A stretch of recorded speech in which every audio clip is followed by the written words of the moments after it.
খোদার কাছে মোনাজাতে বলি বারে বার, কেন সে প্রাণ বন্ধু হইল না আমার। খোদার কাছে মোনাজাতে বলি বারে বার, কেন সে প্রাণ বন্ধু হইল না আমার। নই কি আমি তার যোগ্য, নাকি আমার এমন ভাগ্য, এত ব্যথা সইতে আমি পারবো না যে আর।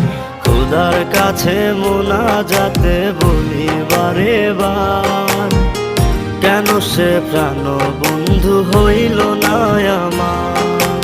খোদার কাছে মোনাজাতে বলি বারে বার, কেন সে প্রাণ বন্ধু হইল না আমার।